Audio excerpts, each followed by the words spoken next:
नमस्कार, सुप्रभातम। आप देख रहे हैं राष्ट्रप्रथम, मैं हूं जिगर। नजर करते हैं हेडलाइन पर। प्रधानमंत्री नरेंद्र मोदी ने वैज्ञानिक एवं औद्योगिक अनुसंधान परिषद सोसाइटी की बैठक की।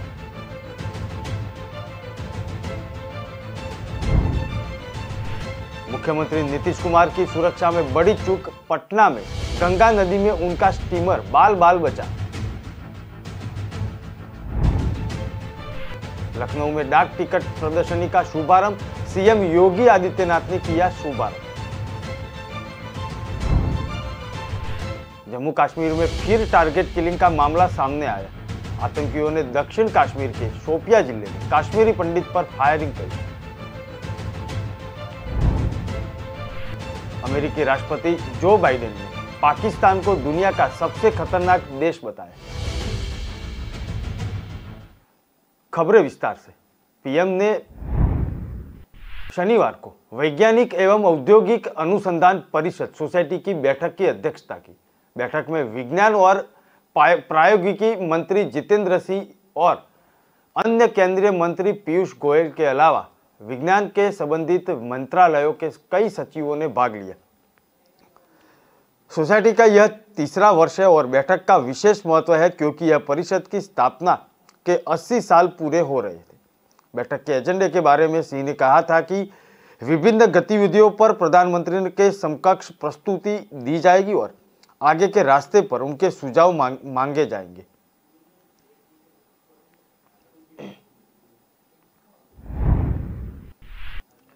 केंद्रीय गृह मंत्री अमित शाह ने सिरमौर जिले के विधानसभा चुनाव का शंखनाद किया। सिरमौर के सतौन में हाटी आभार रैली में अमित शाह ने भाजपा की चुनावी कैंपेन का अनावरण किया। केंद्रीय गृह मंत्री अमित शाह ने कहा कि यह वीरभूमि है।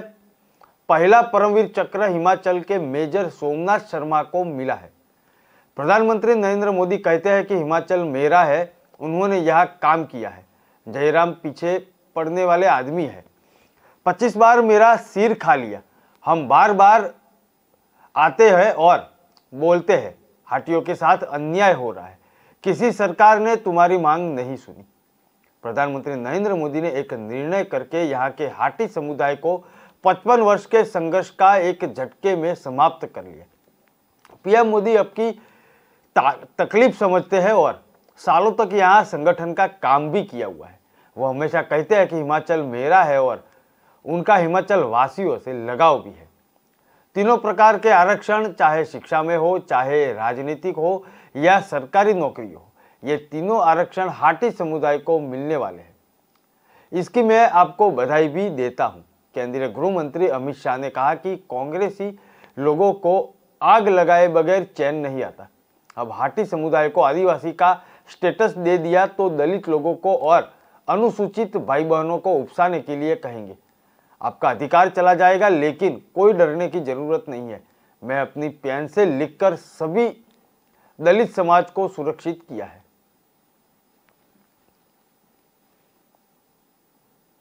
नीतीश कुमार की सुरक्षा में बड़ी चूक सामने आई।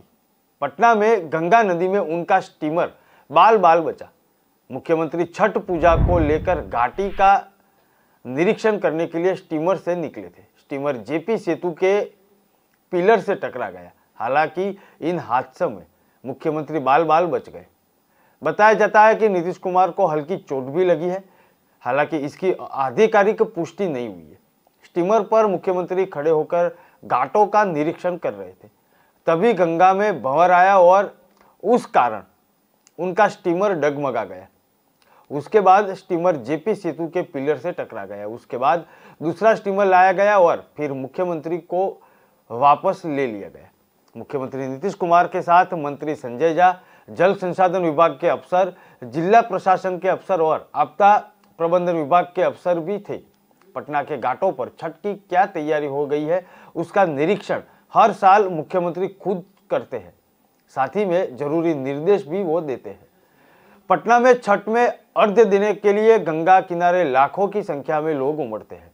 इसलिए उनकी सुरक्षा में कोई चूक न हो और छठ व्रतियों को घाट किनारे किसी भी तरह की कठिनाई न हो, इस पर नीतीश कुमार की खास नजर रहती है। पटना जिला प्रशासन की तरफ से कहा गया है कि मुख्यमंत्री नीतीश कुमार भारतीय अंतर्देशीय जलमार्ग प्राधिकरण के स्टीमर से गंगा नदी के छठ घाटों का निरीक्षण कर रहे थे। निरीक्षण के दौरान गांधी घाट के सामने लगभग बीच नदी में स्टीमर में तकनीकी खराबी आने से हल्का झटका लगा और स्टीमर रुक गया था। उसके बाद साथ चल रहे दूसरे स्टीमर से निरीक्षण किया गया, किसी प्रकार की कोई क्षति नहीं हुई।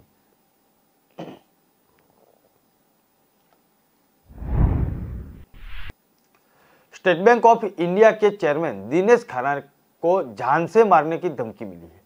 एक अज्ञात व्यक्ति ने फोन कर कहा कि अगर उसका लोन मंजूर नहीं हुआ तो वह चेयरमैन को अगवा कर लेगा और उनकी हत्या कर लेगा। कॉलर ने ऑफिस को बम से उड़ाने की भी धमकी दी। व्यक्ति ने यह धमकी दी थी और इसके लिए अपने मुंबई के नरीमन पॉइंट के कॉरपोरेट सेंटर स्थित एसबीआई चेयरमैन के निजी सहायक के ऑफिस में कॉल किया था। धमकी के अगले दिन फोन करने वाले के खिलाफ एफआईआर दर्ज की गई है। जांच के बाद पुलिस ने यह पता लगाया कि यह कॉल पश्चिम बंगाल से आई हुई थी। बैंक ऑफिस के assistant security manager Ajay Srivastava ने एफआईआर दर्ज करवाई है। इसमें कहा गया है कि फोन करने वाले ने अपना नाम मोहम्मद जिया उल हली बताया है और कहा है कि बैंक उससे 10 लाख रुपए की लोन की मंजूरी दे। ऐसा न होने पर एसबीआई के चेयरमैन को किडनैप कर लेगा और मर्डर कर देगा।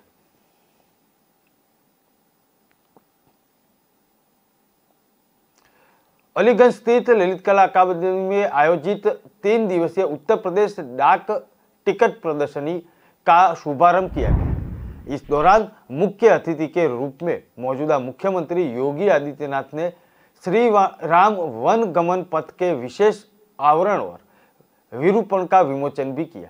उन्होंने कहा कि भगवान श्री राम का 14 वर्ष का वनवास रहा है। उन्होंने 12 वर्ष उत्तर प्रदेश में व्यतीत किए थे। चित्रकूट उनका उदाहरण है। उस समय साधन नहीं थे, एक एक स्तंभ उसका गवाह है। वह किन मार्गों से होकर गुजरे थे। अभी 17 अक्टूबर को भगवान बुद्ध पर विशेष आवरण जारी किया जाएगा। भगवान बुद्ध का परिवार कपिलवस्तु में था। भगवान बुद्ध के चातुर्मास सहित 6 प्रमुख स्थल उत्तर प्रदेश में है। उस समय पैसे की क्या कीमत थी उसको भी जोड़ने का प्रयास किया गया है। उत्तर प्रदेश बहुत समृद्ध भी है। उसके अलावा उन्होंने कहा कि डाक टिकट का संग्रह एक समय के लोगों का शौक हुआ करता था। इसके बिना जीवन अधूरा समझा जाता था। किसी के घर में कोई ऐसा नहीं था कि जो डाक के न जुड़ा हो। दूरसंचार के साधन कम थे। उस स्थिति में सूचनाओं के आदान प्रदान का माध्यम रहा है। फिर पैसे भेजने का मनी ऑर्डर हो या डाक टिकट के वर्तमान को अतीत से जोड़ने का प्रयास किया गया है। आजादी के बाद लगातार अब तक कौन से डाक टिकट जारी हुए हैं उसकी प्रदर्शनी में लोगों को देखने का मौका मिलेगा।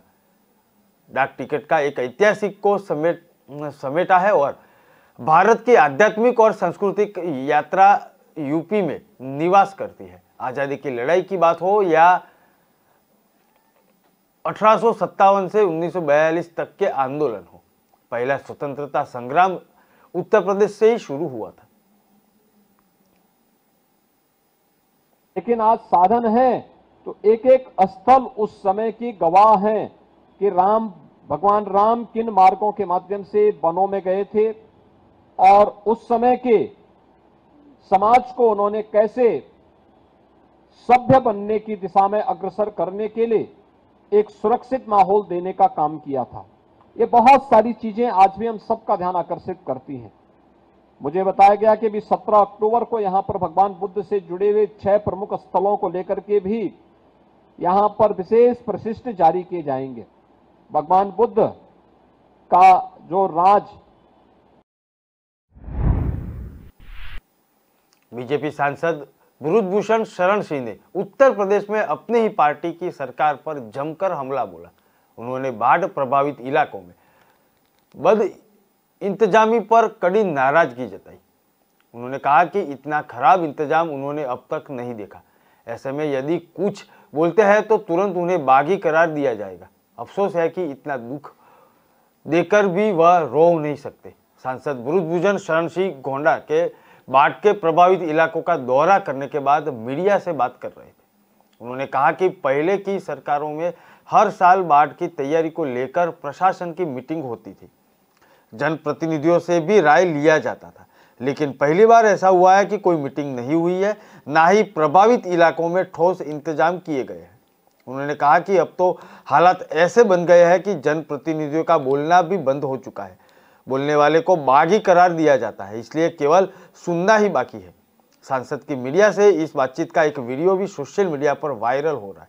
बता दें कि गोंडा के 3 तहसीलों के करीब 143 गांव बाढ़ की चपेट में है। सांसद के मुताबिक उन्होंने खुद अपने जीवन काल में इस तरह की पहली बार 1984 में और दूसरी बार 2008 में देखी थी।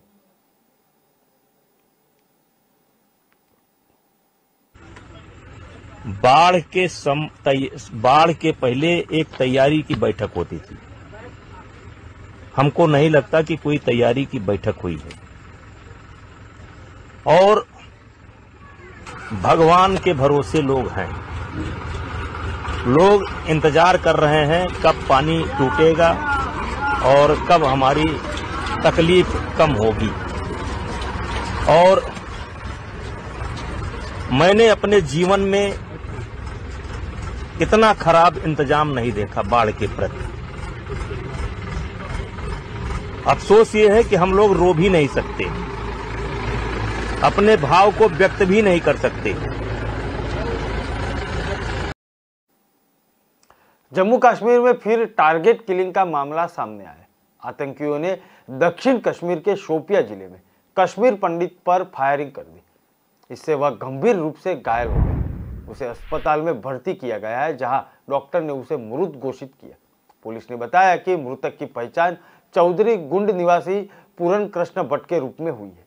वह सुबह अपने घर से पास बाग में जा रहे थे। इस दौरान आतंकी आए और उन पर ताबड़तोड़ फायरिंग कर ली। इसके बाद उन्हें तत्काल नजदीकी अस्पताल में भर्ती करवा गया। उन्होंने बताया कि हमलावरी को पकड़ने के लिए इलाके में घेराबंदी कर दी गई है। खबर लगातार अपडेट हो रही है।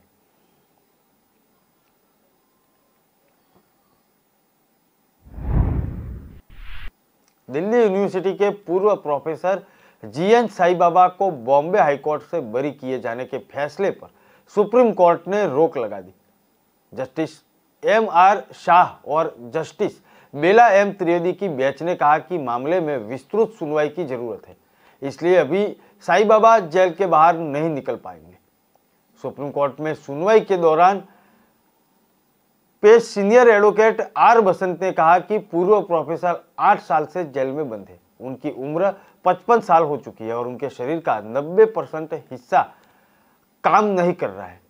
व्हील चेयर पर वो चलते हैं, इसलिए उन्हें जेल में अब नहीं रखा जाए। इस पर कोर्ट ने कहा कि आतंकी और नक्सली गतिविधि में शामिल होने के लिए शरीर की नहीं, ब्रेन की जरूरत होती है। 14 अक्टूबर को बॉम्बे हाईकोर्ट की नागपुर बेंच ने इनको बरी कर दिया था।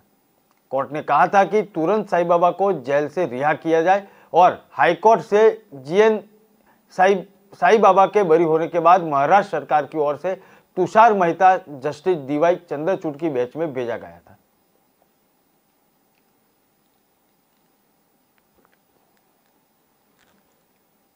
अमेरिकी राष्ट्रपति जो बाइडेन ने पाकिस्तान को दुनिया का सबसे बड़ा खतरनाक देश बताया। उन्होंने कहा कि मुझे लगता है कि शायद दुनिया के सबसे खतरनाक देशों में से एक है पाकिस्तान। उनके पास बिना किसी निगरानी के परमाणु हथियार है। रिपोर्ट्स के मुताबिक पाकिस्तान के पास 160 परमाणु बम होने का अनुमान है।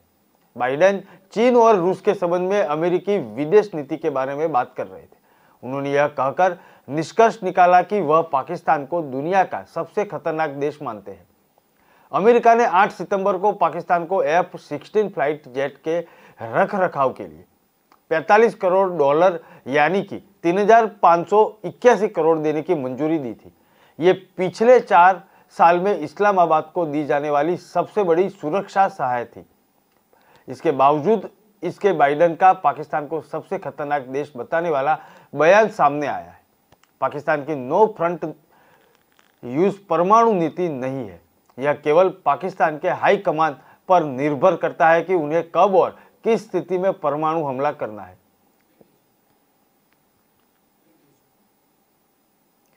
खबरें और भी है, ब्रेक के बाद फिर मिलते हैं। मस्त मास्क पहना रे तूने। Thank you sir. वो जान बचाने के लिए पहनना पड़ता है ना सर। रेडीमेड है या टेलर मेड है? ऑनलाइन ऑर्डर किया है सर। एक और है क्या? है ना सर। देना। बहुत मस्त लगे आपको। ये ना सर। ये ना भाई, जान बचाने के लिए बाइक चलाते वक्त सिर्फ खोपड़े पे मास्क पहनेगा तो खोपड़े को कौन बचाएगा? समझ गया सर। हेलमेट ऑनलाइन ऑर्डर कर, वरना हमेशा के लिए ऑफलाइन हो सकता है। Okay sir. ये ले। चल हम ये भी ऑनलाइन भर दे। हेलमेट पहने, ट्रैफिक नियमों का पालन करे, जिंदगी के सफर को सुरक्षित रखे।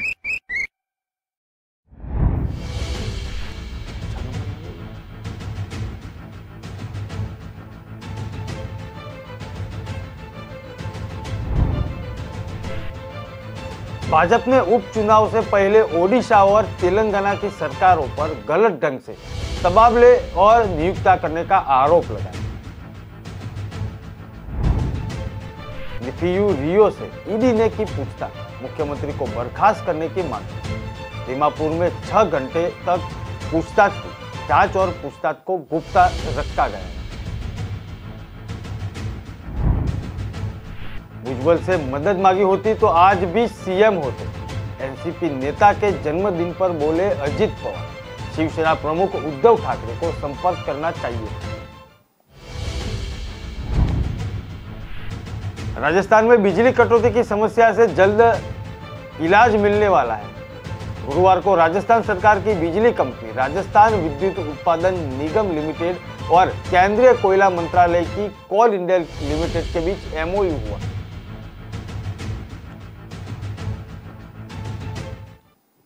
ब्रिटेन की प्रधानमंत्री लीज ट्रस ने इकोनॉमिक पैकेज के ऐलान के पहले वित्त मंत्री क्वासी क्वार्टेग बर्खास्त कर दिया है। उनकी वजह अब पूर्व कैबिनेट मंत्री जेरेमी हंट को वित्त मंत्री बताया गया। कई दिनों के क्वार्टेग को इस पद से हटाने की मांग हो रही थी। वह करीब 1 महीने पद पर रहे। उसके कार्यकाल में टैक्स में कटौती की घोषणा की गई, जिसमें पौंड की विनिमय दर में भारी गिरावट आई। मंत्री को पद से हटाने के साथ ही ब्रिटेन पीएम ने निगम कर बढ़ाने का फैसला दिया है।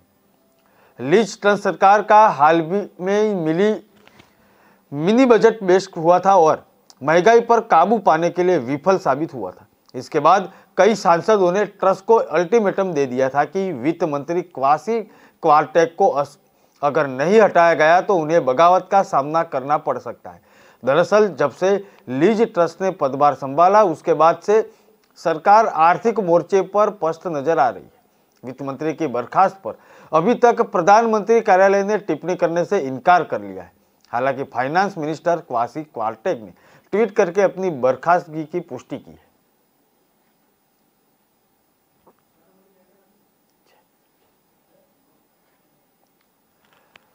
चीन से सटे लद्दाख के सीमावर्ती क्षेत्रों में भारतीय सेना की ताकत और बढ़ चुकी है। लद्दाख सेक्टर में सेना की फायर एंड क्यूरी फोर्स में स्वदेश में निर्मित तेज गति से चलने वाले सैन्य वाहन मुहैया कराए गए हैं। लद्दाख सेक्टर में त्वरित सैन्य ऑपरेशन में यह वाहन सक्षम होंगे। 4x4 सैन्य वाहनों को क्विक रिएक्शन फोर्स में शामिल किया गया है। इस वाहनों को भारत में निजी क्षेत्रों की कर्मों में भी बनाया गया है। लद्दाख सेक्टर में त्वरित सैन्य ऑपरेशन में यह वाहन सक्षम होंगे।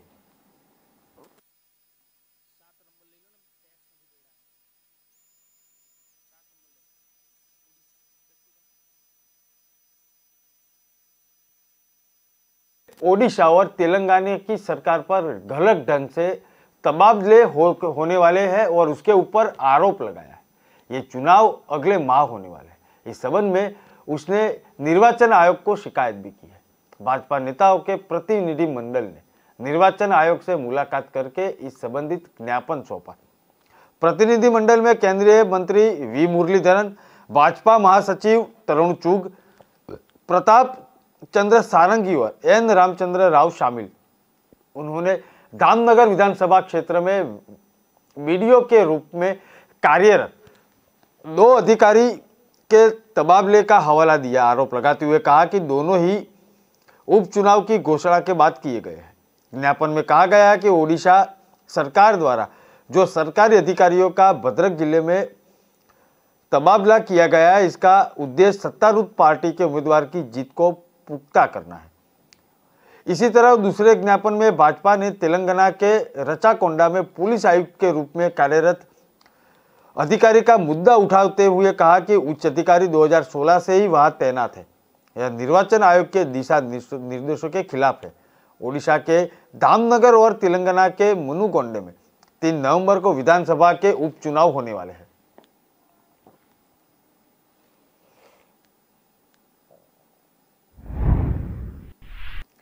सुप्रीम कोर्ट ने कहा कि कोर्ट का कर्तव्य है कि वह राज्य के खर्च पर आरोपित को उचित और सार्थक कानूनी सहायता दे। शीर्ष कोर्ट ने कहा कि दरिद्रता, गरीबी या निरक्षर या किसी अन्य वजह से यदि कोई आरोपित अपने बचाव में अपनी पसंद का और अच्छा वकील करने में सक्षम नहीं है तो यह कोर्ट की जिम्मेदारी बनती है कि वह उसे उचित और सार्थक कानूनी सहायता प्रदान करे। इसका खर्च राज्य सरकार वहन करे।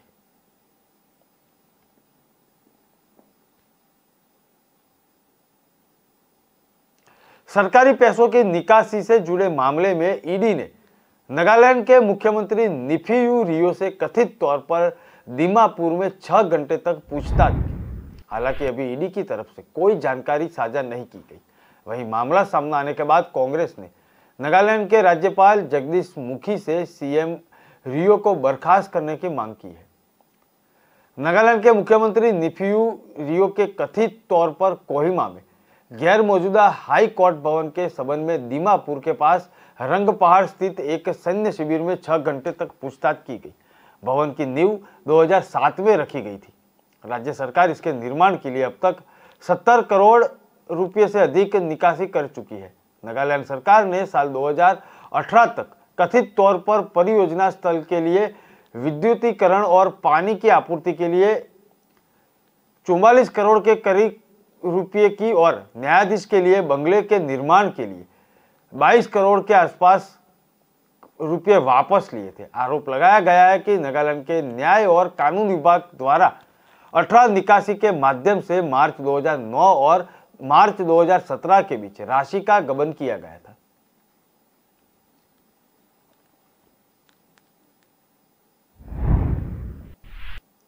हर साल की यही हाल है। पराली जैसी समस्याओं को लेकर केंद्र और राज्य सरकार में चुप्पी तभी टूटती है जब पराली जलने लगती है। इस साल फिर से खेतों में पराली जलते ही हरकत में तंत्र आ चुका है।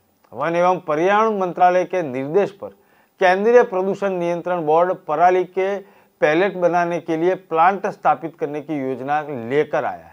केंद्रीय मंत्री यादव ने कहा कि पराली समस्या से निपटने के लिए यह एक अहम पहल है। इसमें किसानों का भी फायदा है और प्लांट लगाने वाले और थर्मल पावर प्लांट का भी है। इससे रोजगार भी पैदा हो रहा है। फिलहाल यह एक बार के लिए पायलट प्रोजेक्ट है। इस मौके पर चेयरमैन गुरुदीप सिंह ने कहा कि वह 100% पैलेट खरीदने को तैयार है। उन्होंने पैलेट प्लांट लगाने के लिए इच्छुक उद्यमियों को इससे बात का भरोसा भी दिया। वह निश्चित होकर प्लांट लगाए। फिलहाल उन्होंने इस खरीद के लिए टेंडर निकाले है और लेकिन यदि कोई टेंडर से बाहर भी देना चाहता है तो वह पैलेट खरीद सकता है।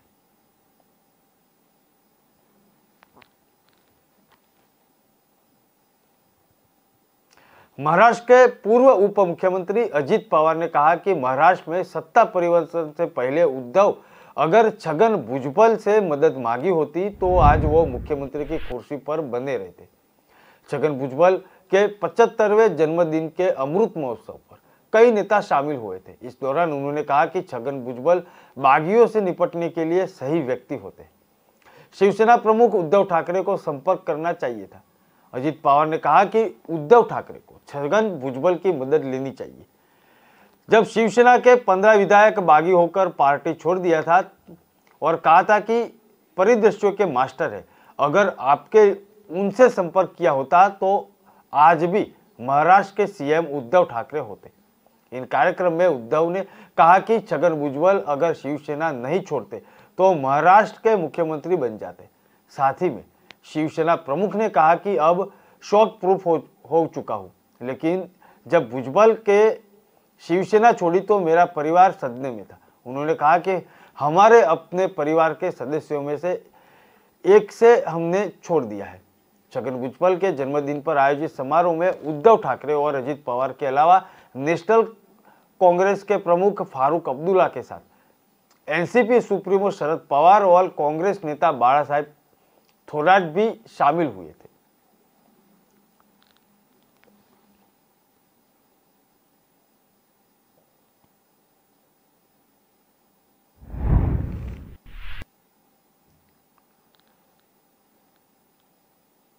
रेडी टू कुक पराठा खाने के शौकीन लोगों को अब इसके लिए अधिक खर्च करना पड़ेगा।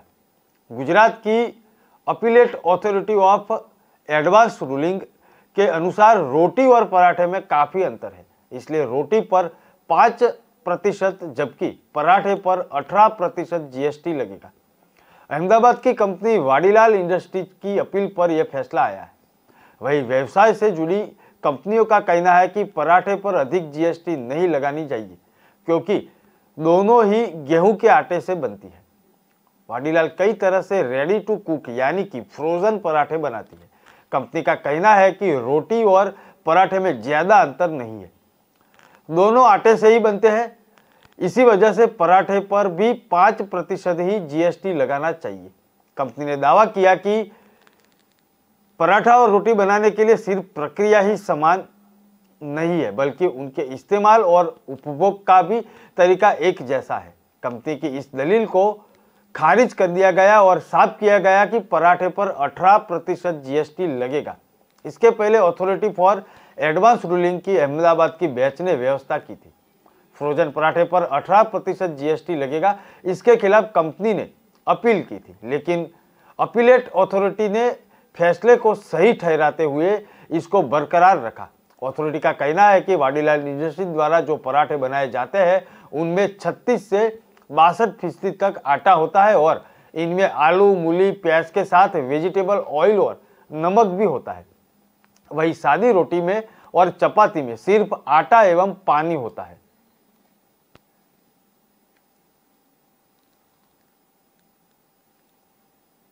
राजस्थान में बिजली कटौती की समस्या से जल्द ही निजात मिलने वाली है। राजस्थान सरकार की बिजली कंपनी और राजस्थान विद्युत उत्पादन निगम लिमिटेड के साथ केंद्रीय कोयला मंत्रालय की कोल इंडिया लिमिटेड के बीच एमओयू हुआ है। मुख्यमंत्री अशोक गहलोत ने कहा कि कोयला संकट में केंद्रीय मंत्री प्रहलाद जोशी ने प्रदेश की भरपूर मदद की है।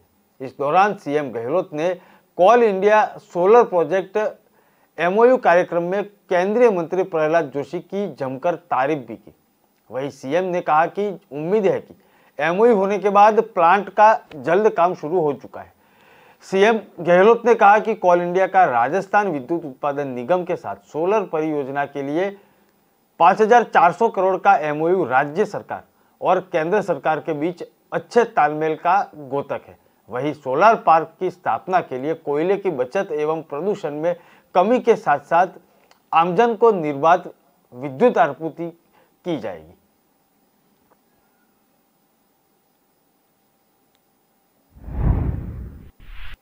कांग्रेस के राष्ट्रीय अध्यक्ष के चुनाव प्राधिकरण द्वारा तय की गई है कि गाइडलाइन की अनदेखी करके राजस्थान के मुख्यमंत्री अशोक गहलोत ने मल्लिकार्जुन खड़गे के लिए वोट मांगा है। गहलोत ने खड़गे को जिताने के लिए एक वीडियो संदेश इंटरनेट मीडिया पर वायरल किया। संदेश में गहलोत ने कहा कि कांग्रेस अध्यक्ष वो हो जो अनुभव के साथ संगठन, नेता और कार्यकर्ताओं के साथ संपर्क रखता है। उसकी हैसियत ऐसी होनी चाहिए, तमाम विपक्षी दलों से बातचीत कर सकता है। केंद्र सरकार और भाजपा से अब सब दलों को मिलकर संघर्ष करना है। अध्यक्ष ऐसा व्यक्ति बने जो उनके साथ को लेकर चले। उनकी योग्यता देखकर हम उनको प्रस्तावक बने। गहलोत ने कहा कि मैं उम्मीद करता हूं कि जो भी प्रतिनिधि है वो भारी बहुमत से खड़गे को कामयाब करेंगे। कामयाब होने के बाद वो हम सबका मार्गदर्शन करेंगे। कांग्रेस मजबूत होकर प्रतिपक्ष के रूप में सामने आएगी। खड़गे अनुभवी व्यक्तित्व के धनी है और 9 बार विधानसभा और 2 बार लोकसभा को मिलाकर उनका 50 साल का अनुभव है। दरअसल गहलोत नामांकन के समय खड़गे के प्रस्तावक बने थे।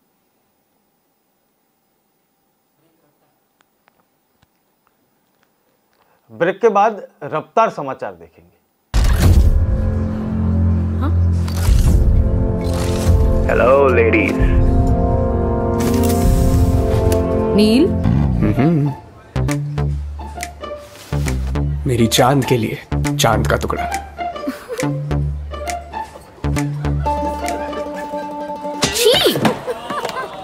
सो चीजी नील, यंग रोमांस है हमारा, कुछ हटके कुछ अलग करके दिखाओ यार। एक्सक्यूज मी, कुछ अलग देखना है? आपके Amazon शॉपिंग ऐप में है मिनी टीवी। यहाँ मिलेंगे अतरंगी शोज, वो भी free. Amazon mini TV, young जनता को यही मानता। थोड़ा स्पेस मिलेगा?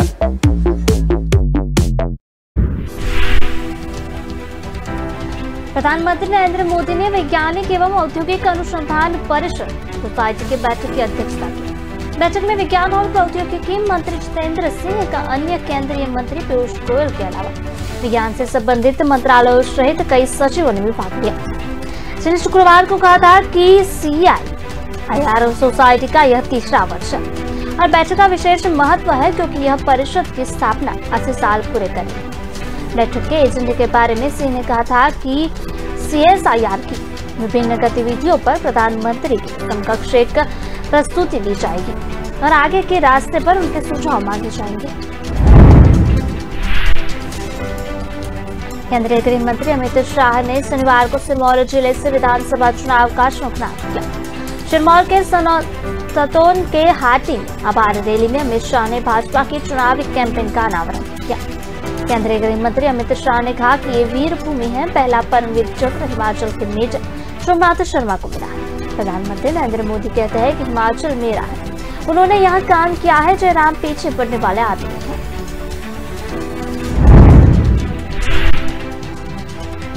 जिस बार मेरा सिर खा लिया, हर बार आते हैं और बोलते हैं हाथियों के साथ अन्याय हो रहा है। किसी सरकार ने तुम्हारी मांग नहीं सुनी। प्रधानमंत्री नरेंद्र मोदी ने एक निर्णय करके यहाँ के हाटी समुदायों को 55 वर्ष का संघर्ष को एक झटके में समाप्त कर दिया। पीएम मोदी ने आपकी तकलीफ समझते हैं क्योंकि सालों तक यहाँ संगठन का काम किया है। वो हमेशा कहते हैं कि हिमाचल मेरा है क्योंकि उनका हिमाचल वासियों से लगाव है। तीनों प्रकार के आरक्षण, चाहे शिक्षा में हो, चाहे राजनीतिक हो या फिर सरकारी नौकरी का, ये तीनों आरक्षण हाटी समुदाय को मिलने वाले हैं। इसकी मैं आपको बधाई देता हूँ। केंद्रीय गृह मंत्री अमित शाह ने कहा कि कांग्रेस से लोगों को आग लगाए बगैर चल नहीं आता। अब हाटी समुदाय को आदिवासी का स्टेटस दे दिया तो दलित लोगों को और अनुसूचित भाई बहनों को उकसाने के लिए कहेंगे। आपका अधिकार चला जाएगा, लेकिन कोई डरने की जरूरत नहीं। मैंने अपनी पेन से लिखकर सभी दलित समाजों को सुरक्षित किया है। मुख्यमंत्री नीतीश कुमार की सुरक्षा में बड़ी चूक हो गई है। पटना में गंगा नदी में उनका स्टीमर भाल-भाल बच गया। मुख्यमंत्री छठ पूजा को लेकर घाटों का निरीक्षण करने स्टीमर से निकले थे। स्टीमर जेबी सेतु के पिलर से टकरा गया। हालांकि इस हादसे में मुख्यमंत्री भाल-भाल बच गए। बताया जा रहा है कि नीतीश कुमार को हल्की चोट भी लगी है। हालांकि इसकी आधिकारिक पुष्टि नहीं हुई है। स्टीमर पर मुख्यमंत्री खड़े होकर घाटों का निरीक्षण कर रहे थे, तभी गंगा में भंवर आ गया और उसके कारण उनका स्टीमर डगमगा गया। उसके बाद स्टीमर जेपी सेतु से पिलर से टकरा गया। इसके बाद दूसरा स्टीमर आया और उसे फिर मुख्यमंत्री उससे वापस लौटे। मुख्यमंत्री नीतीश कुमार के साथ मंत्री संजय झा, जल संसाधन विभाग के अफसर, जिला प्रशासन के अफसर और आपदा प्रबंधक विभाग के अफसर भी थे।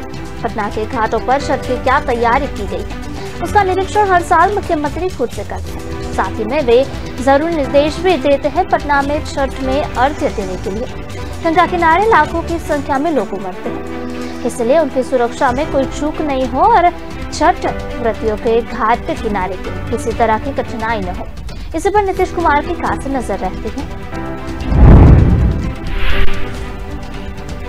पटना जिला प्रशासन की तरफ से कहा गया है कि मुख्यमंत्री नीतीश कुमार भारतीय अंतर्देशीय जलमार्ग प्राधिकरण के स्टीमर से गंगा नदी के छठ घाटों का निरीक्षण किया। निरीक्षण के दौरान गांधी घाट के सामने लगभग बीच नदी में स्टीमर से तकनीकी खराबी आने से हल्का झटका लगा और स्टीमर रुक गया।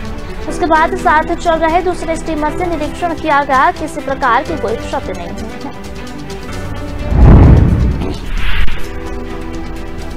स्टेट बैंक ऑफ इंडिया के चेयरमैन दिनेश खारा को जान से मारने की धमकी मिली है। एक अज्ञात व्यक्ति ने फोन कर कहा कि अगर उसका लोन मंजूर नहीं हुआ तो वह चेयरमैन के अगवा कर लेगा और उनकी हत्या कर देगा। कॉलर ने ऑफिस को बम से उड़ाने की भी धमकी दे डाली है और वही व्यक्ति ने यह धमकी बुधवार को दी। इसके लिए उसने मुंबई के नरीमन पॉइंट के कॉर्पोरेट सेंटर स्थित सीबीआई चेयरमैन के निजी सहायक के ऑफिस में कॉल किया। धमकी के अगले दिन फोन करने वाले के खिलाफ एफआईआर दर्ज की गई है। जांच के बाद पुलिस ने यह पता लगाया कि यह कल पश्चिम बंगाल से आई थी। बैंक ऑफिस से assistant security manager Ajay Srivastava ने एफआईआर दर्ज कराई है। इसमें कहा गया है कि फोन करने वाले ने अपना नाम मोहम्मद जियाउल अली बताया था और कहा कि बैंक उसके 10 लाख रुपए के लोन को मंजूरी थी। ऐसा न होने पर एसबीआई के चेयरमैन को किडनैप कर लेगा और मर्डर कर देगा। इसके बाद अजय ने मरीन ड्राइव पुलिस स्टेशन में शिकायत दर्ज कराई। पुलिस ने भारतीय दंड संहिता यानी कि आईपीसी की धारा 506 दो आपराधिक धमकी के तहत एफआईआर दर्ज की है। पुलिस ने फोन नंबर का कॉल डिटेल रिकॉर्ड हासिल कर लिया है और मुंबई पुलिस की एक टीम को आरोपी को पकड़ने के लिए पश्चिम बंगाल भी भेजा गया है। अलीगंज स्थित ललित कला अकादमी में आयोजित 3 दिवसीय उत्तर प्रदेश डाक टिकट प्रदर्शनी फ्लैक्स का शनिवार को शुभारंभ किया था। इस दौरान मुख्य अतिथि के रूप में मौजूद मुख्यमंत्री योगी आदित्यनाथ ने श्री राम वन गमन पथ की विशेष आवरण और विरूपण का विमोचन भी किया। उन्होंने कहा कि भगवान राम का 14 वर्ष का वनवास रहा है। उन्होंने 12 वर्ष तक उत्तर प्रदेश में व्यतीत किए हैं और चित्रकूट इसका उदाहरण है। उस समय साधन नहीं थे, एक स्तंभ इसका गवाह है। वह एक किन मार्गों से होकर गुजरे थे। अब 17 अक्टूबर को भगवान बुद्ध पर विशेष आवरण जारी किया जाएगा। भगवान बुद्ध का परिवार कपिलवस्तु में था और भगवान बुद्ध चतुर्मास सहित 6 प्रमुख स्थल उत्तर प्रदेश में है। उस समय पैसे की क्या कीमत थी उसको भी जोड़ने का प्रयास किया है। उत्तर प्रदेश बहुत समृद्ध है। इसके अलावा उन्होंने कहा कि डाक टिकट का संग्रह एक समय लोगों का शौक हुआ करता था। इसके बिना जीवन अधूरा समझा जाता था। किसी के घर में कोई ऐसा नहीं था जो डाक से न जुड़ा हो। दूरसंचार के साधन कम थे। उस स्थिति में सूचनाओं के आदान प्रदान का माध्यम रहा हो या फिर पैसे भेजने का मनी ऑर्डर का माध्यम रहा हो। डाक टिकट से वर्तमान को अतीत से जोड़ने का प्रयास किया जा रहा है।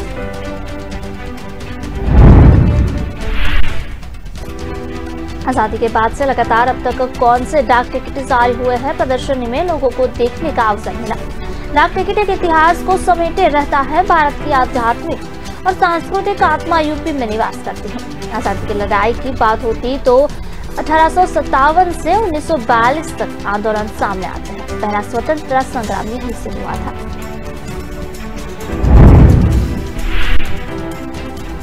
बीजेपी सांसद ब्रजभूषण शरण सिंह ने उत्तर प्रदेश में अपनी ही पार्टी की सरकार पर जमकर हमला बोला। उन्होंने बाढ़ प्रभावित इलाकों में बद इंतजामी पर कड़ी नाराजगी जताई। कहा कि इतना खराब इंतजाम उन्होंने अब तक नहीं देखा। ऐसे में यदि वह कुछ बोलते हैं तो तुरंत उन्हें बागी करार दिया जाएगा। अफसोस है कि इतना दुख देखकर वह रो भी नहीं सकते हैं। सांसद ब्रजभूषण शरण सिंह कोटा में बाढ़ प्रभावित इलाकों का दौरा करने के बाद मीडिया से बात कर रहे थे। उन्होंने कहा कि पहले की सरकारों में हर साल बाढ़ की तैयारियों को लेकर प्रशासन की मीटिंग होती थी। जनप्रतिनिधियों से भी राय लिया जाता था, लेकिन पहली बार ऐसा हुआ है कि कोई मीटिंग नहीं हुई, न ही प्रभावित इलाकों में ठोस इंतजाम किए गए हैं। उन्होंने कहा कि अब तो हालात ऐसे बन गए हैं कि जनप्रतिनिधियों को बोलना बंद हो चुका है।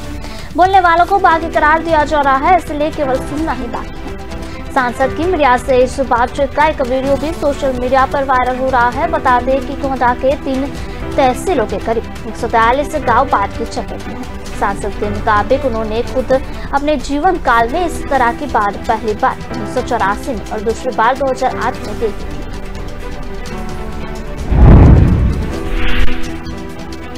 जम्मू कश्मीर में फिर टारगेट किलिंग का मामला सामने आया है। आतंकियों ने शनिवार को दक्षिण कश्मीर के शोपिया जिले में कश्मीरी पंडित पर फायरिंग कर दी है। इससे वह गंभीर रूप से घायल हो गया। उसे अस्पताल में भी भर्ती किया गया है, जहां डॉक्टर ने उसे मृत घोषित किया। पुलिस ने बताया कि मृतक की पहचान चौधरी को निवासी पूरन कृष्ण भट्ट के रूप में हुई है। वह सुबह अपने घर के पास भागने जा रहे थे। इस दौरान आतंकी आए और उन पर ताबड़तोड़ फायरिंग कर दी।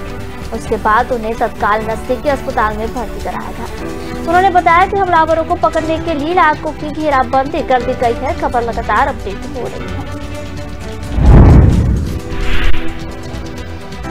दिल्ली यूनिवर्सिटी के पूर्व प्रोफेसर जैन साई बाबा के बॉम्बे हाईकोर्ट से बरी किए जाने के फैसले पर सुप्रीम कोर्ट ने रोक लगा दी है। Justice MR. शाह और जस्टिस पीलाई त्रिवेदी की बेंच ने कहा कि मामले में विस्तृत सुनवाई की जरूरत है और इसीलिए अब साई बाबा जेल से बाहर नहीं निकल पाएंगे। सुप्रीम कोर्ट में सुनवाई के दौरान साई बाबा की ओर से पेश सीनियर एडवोकेट और पसंद ने कहा कि पूर्व प्रोफेसर 8 साल से जेल में बंद है। उनकी उम्र 55 साल है और उनके शरीर का 90% हिस्सा काम नहीं करता है। साई बाबा व्हील चेयर पर चलते हैं, इसलिए उन्हें जेल में अब न रखा जाए। इस पर कोर्ट ने कहा कि आतंकी और नक्सली गतिविधियों में शामिल होने के लिए शरीर की नहीं ब्रेन की जरूरत होती है। 14 अक्टूबर को बॉम्बे हाईकोर्ट की नागपुर बेंच ने साई बाबा को बरी कर दिया था। कोर्ट ने कहा था कि तुरंत साई को जेल से रिहा कर दिया जाए। हाईकोर्ट से जैन साई बाबा के बरी होने के बाद महाराष्ट्र सरकार की ओर से तुषार मेहता जस्टिस डी.वाई. चंद्रचूड़ की बेंच में गए। मेहता ने कहा कि टेक्निकल आधार पर साई बाबा को रिहा किया गया है। वे अगर जेल से बाहर आते हैं तो देश के लिए खतरनाक होगा। साई बाबा को माओवादियों से कनेक्शन है। जस्टिस चंद्रचूड़ ने कहा कि अर्जेंट सुनवाई के लिए आप चीफ जस्टिस के पास जाइए, हम रिहाई पर रोक नहीं लगा सकते। अमेरिकी राष्ट्रपति जो बाइडेन ने पाकिस्तान को दुनिया का सबसे खतरनाक देश बताया है। उन्होंने कहा कि मुझे लगता है कि शायद दुनिया के सबसे खतरनाक देशों में से एक है पाकिस्तान। उसके पास बिना किसी निगरानी के परमाणु हथियार है। रिपोर्ट्स के मुताबिक पाकिस्तान के पास 160 परमाणु बम होने के अनुमान है। बाइडेन चीन और रूस के संबंध में अमेरिकी विदेश नीति के बारे में बात कर रहे थे। उन्होंने यह कहकर निष्कर्ष निकाला कि वह पाकिस्तान को दुनिया का सबसे खतरनाक देश मानते हैं।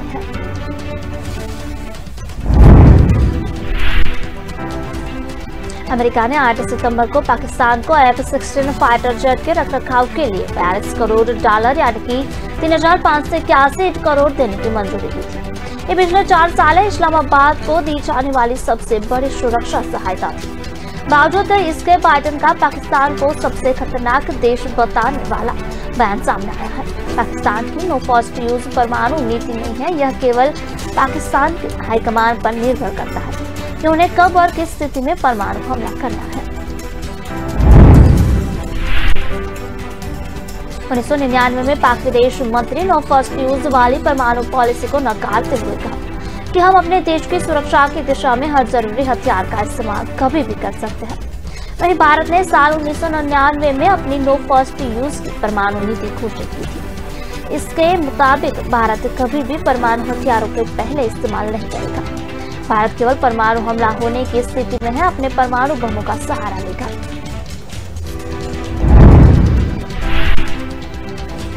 ब्रिटेन की प्रधानमंत्री लिज ट्रस को इकोनॉमिक पैकेज के ऐलान से पहले वित्त मंत्री कासी कार्टेंग बर्खास्त कर दिया है। उनकी जगह अब पूर्व कैबिनेट मंत्री जेरेमी हंट को वित्त मंत्री बनाया गया है। कई दिनों से कार्टेंग को इस पद से हटाने की मांग हो रही है।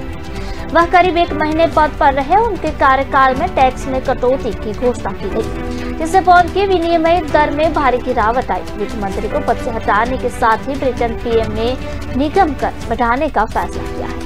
लिज ट्रस सरकार का हाल ही में मिनी बजट पेश हुआ था, जो महंगाई पर काबू पाने में विफल साबित होता दिखा। इसके बाद कई सांसदों ने ट्रस को अल्टीमेट कर दिया और वित्त मंत्री कासी कार्टेंग को अगर नहीं हटाया गया तो उन्हें बगावत का सामना करना पड़ सकता है। दरअसल जब से लिज ट्रस ने पदभार संभाला उसके बाद से सरकार आर्थिक मोर्चे पर पस्त नजर आ रही है। वित्त मंत्री की बर्खास्त पर अभी तक प्रधानमंत्री कार्यालय ने टिप्पणी करने से इनकार कर दिया। हालांकि फाइनेंस मिनिस्टर काशी कार्टेंग ने ट्वीट कर अपनी बर्खास्तगी की पुष्टि की है। उन्होंने ट्विटर पर लिखा कि मुझे चांसलर के पद से हटाने के लिए यह कहा गया है। मैंने पिछले सप्ताह में कई बार कहा था कि यथास्थिति को पालन करना हमारे लिए विकल्प नहीं है। अगर देश को अपने विकास दर में तेजी लानी है तो इसके पॉलिसी में बदलाव करना होगा। Justice Pankaj Mittal Rajasthan high court के चीफ जस्टिस बन चुके। राजभवन जयपुर में हुए समारोह में उन्हें राज्यपाल कलराज मिश्रा ने सीजे पद की शपथ दिलाई। अमूल दूध फिर 2 रुपया महंगा, 1 लीटर दूध के लिए चुकाने होंगे 63 रुपये। इस साल तीसरी बार बढ़ेगा दाम। गुजरात में नहीं बढ़ पाएंगे दाम, पशु चारा महंगा होने की वजह से रेट बढ़े। हरियाणा में सुबह सुबह बड़ा हादसा सामने आया। गुरुग्राम के बिलासपुर इंडस्ट्रियल एरिया में ऑटो पार्ट्स बनाने वाली कंपनी में आग। घनी आबादी वाले ऊपरकोट इलाके में देर रात 4 मंजिला भवन बम भमाकर गिर गया, जिसमें दबकर कर्मियों सहित 4 लोग जख्मी हुए। महाराष्ट्र के थाने में ऑटो ड्राइवर ने एक कॉलेज स्टूडेंट को छेड़छाड़ कर। जस्टिस पंकज मित्तल राजस्थान हाईकोर्ट के चीफ जस्टिस बन चुके हैं। राजभवन जयपुर में हुए समारोह में उन्हें राज्यपाल कलराज मिश्रा ने सीजे पद की शपथ दिलाई। मित्तल राजस्थान हाईकोर्ट के 40वें चीफ जस्टिस है। उन्होंने हिंदी में शपथ ली। मुख्य सचिव उषा शर्मा ने मित्तल को शपथ दिलवाने का आग्रह किया था। जस्टिस पंकज मित्तल 8 महीने इस पद रहेंगे और इसके पहले एमएस शिंदे राजस्थान हाईकोर्ट के सीजे थे। 1 अगस्त 2022 को शिंदे के रिटायरमेंट के बाद से ही एक्टिंग चीफ जस्टिस के तौर पर जस्टिस एएम श्रीवास्तव काम कर रहे थे। सितंबर 2022 के आखिरी सप्ताह में यूयू ललित की अध्यक्षता में हुई सुप्रीम कोर्ट की कॉलेजियम की बैठक में जस्टिस पंकज मित्तल का transfer Jammu Kashmir high court में हुआ था। इसके बाद केंद्रीय लॉ मिनिस्ट्री ने 11 अक्टूबर को जस्टिस पंकज मित्तल का तबादला राजस्थान हाई कोर्ट में करने का आदेश निकाला था। मित्तल का जन्म 17 जून 1961 को हुआ है और उन्होंने साल 1982 में इलाहाबाद विश्वविद्यालय से कॉमर्स में स्नातक करने के बाद चरण सिंह विश्वविद्यालय के मेरठ कॉलेज में एलएलबी की डिग्री हासिल की थी।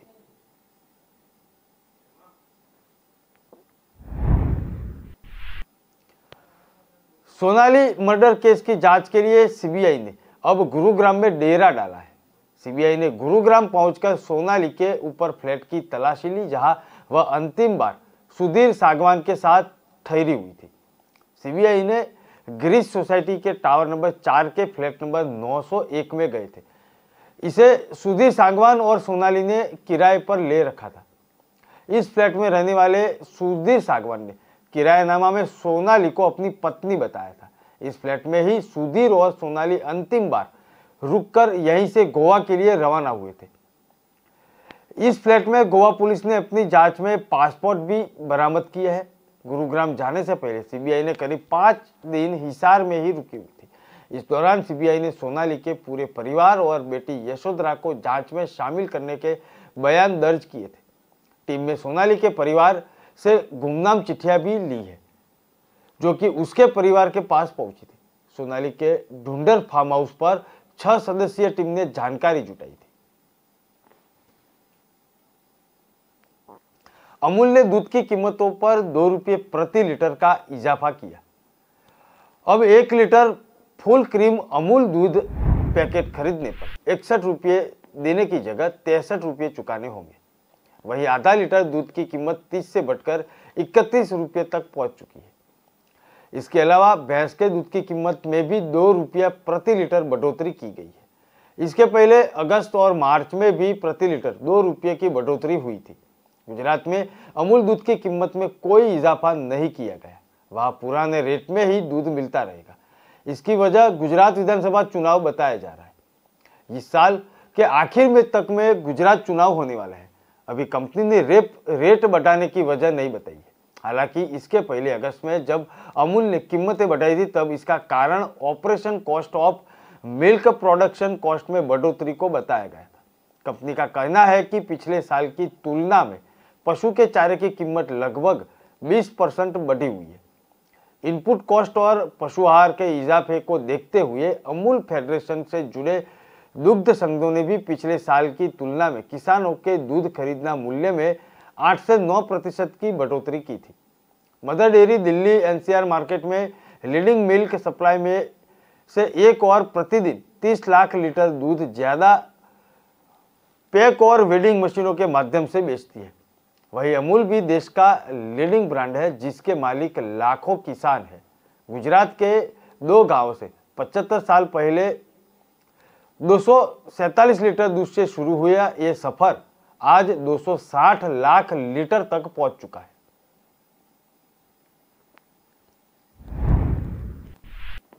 इस हफ्ते सोने चांदी की कीमतों में बड़ी गिरावट देखने को मिल रही है। Indian Boolean and jewellers association की वेबसाइट के अनुसार शराब बाजार में इस हफ्ते सोना 880 रुपये की गिरावट से सामने आया है और इस हफ्ते शुरुआत यानी कि 10 अक्टूबर को सोना 51,317 पर पहुंच चुका था, जो अब 50,500 के नीचे है। चांदी में 2700 रुपये से ज्यादा की गिरावट आई है और चांदी में 2700 रुपये से ज्यादा की गिरावट देखने को मिल रही थी। इस हफ्ते चांदी 58,774 रुपये के फिसल कर 56,042 रुपये प्रति किलोग्राम पर पहुंच चुकी है। हरियाणा में एक बड़ा हादसा सामने आया है। गुरुग्राम के बिलासपुर इंडस्ट्रियल एरिया में ऑटो पार्ट्स बनाने वाली एक कंपनी में आग लगी है। फिलहाल मौके पर दमकल की गाड़ियां मौजूद है। समाचार एजेंसियों के मुताबिक भीषण आग की कुछ तस्वीरें भी जारी की गई थी, जिसमें आग की भयंकर लपेट को देखा जा रहा है। आग की लपेट आसमान तक पहुंच चुकी थी।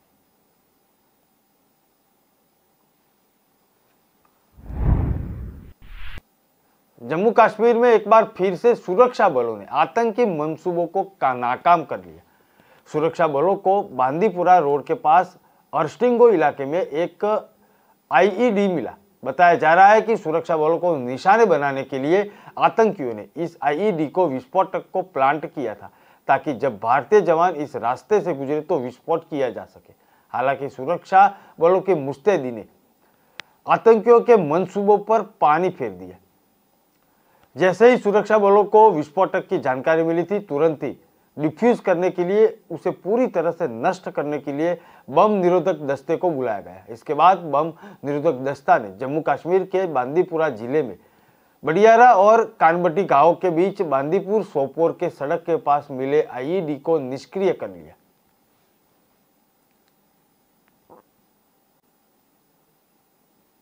घनी आबादी वाले उपरकोट इलाके में देर रात 4 मंजिला भवन इमारत गिर गई, जिसमें दबकर एमआईयू कर्मी सहित 4 लोग जख्मी हुए हैं, जिसमें 3 लोग जेएन मेडिकल कॉलेज में भर्ती कराए गए थे। व्यावसायिक भवन में गिरने से इलाके में चीर पुकार का माहौल बन चुका था।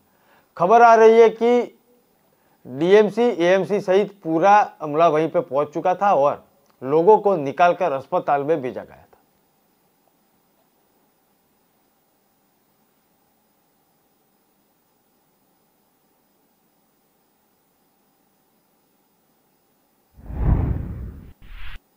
गूगल इंडिया के मैनेजर ने भोपाल की लड़की को 7 साल लिव इन रिलेशन में रखा था, फिर दूसरी लड़की से शादी कर ली। पकड़ा गया तो उसे भोपाल की लड़की वालों पर उसे बेहोश करने पर जबरन शादी करने का आरोप भी लगाया। भोपाल के रहने वाले भारतीय प्रबंधन संस्थान के शिलांग के क्लाइमेट के बीच प्यार, शादी और धोखे का मामला सामने आया है। दोनों 7 साल तक लिव इन रिलेशन में रहते थे, कोर्ट में मैरिज भी कर ली थी। इस बीच युवक गूगल इंडिया में मैनेजर हो गया था। उन्हें बेंगलुरु में दूसरी लड़की से शादी भी कर ली और उसके बाद भोपाल आकर अपनी क्लासमेट रही लड़की से भी शादी की थी। युवती ने बेंगलुरु के थाने में युवक के भोपाल के कमलनगर थाने में केस दर्ज करवाया है।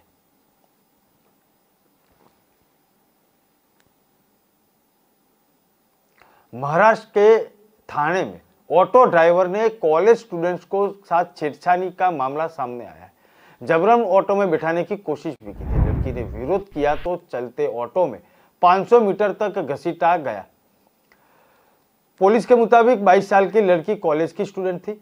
वह कॉलेज जा रही थी और इस दौरान रास्ते में खड़े ऑटो ड्राइवर ने उस पर गंदे कमेंट्स किए और जबकि लड़की ऑटो वाले को विरोध करने लगी तब हाथ पकड़ कर लिया और उसको घिसट के छेड़छाड़ करने के बाद उसको पूरे रास्ते तक ले गया।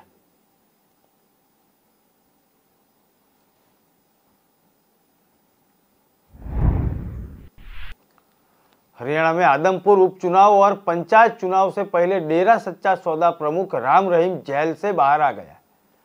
सुनारिया जेल से निकलकर उत्तर प्रदेश के बागपत आश्रम पहुंच गया था। वहीं पे राम रहीम 2 मिनट 15 सेकंड के लिए वीडियो संदेश जारी किया, जिसमें राम रहीम ने इशारों में चुनावी संदेश दिया। राम रहीम ने कहा कि जैसा आपको बोला था मानते रहना, जैसे भी आपको जिम्मेदार लोग बताएंगे वैसा ही करना, मन मर्जी नहीं करना। इस बार राम रहीम जेल से बाहर रहकर पहली बार दिवाली मनाने जा रहे हैं।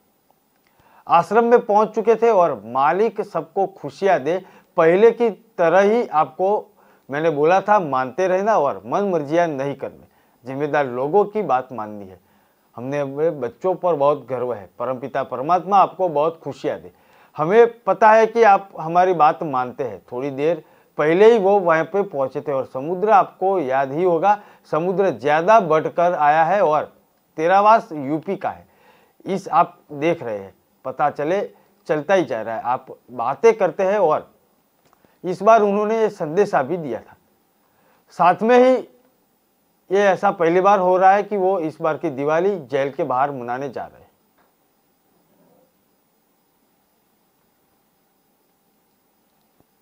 अमेरिका के हवाई में दुनिया के सबसे बड़े और एक्टिव ज्वालामुखी मौना लोसा में यानी कि 14 अक्टूबर को 5.0 तीव्रता के भूकंप के झटके महसूस किए गए।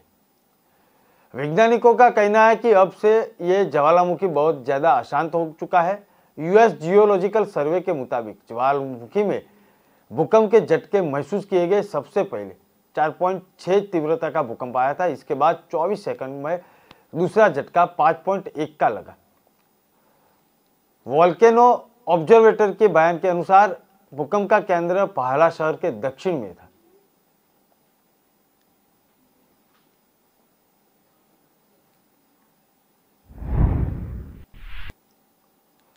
गोवा में दूधसागर जलप्रपात के पास बना एक छोटा पुल भारी बारिश के कारण टूट गया।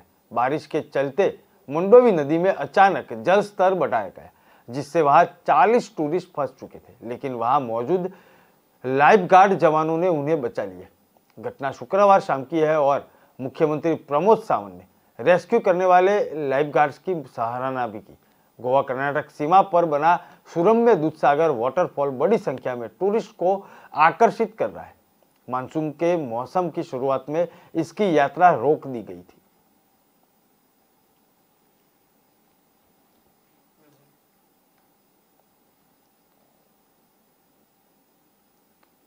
देश दुनिया के समाचार राष्ट्र प्रथम के साथ देखते रहिए। नमस्कार।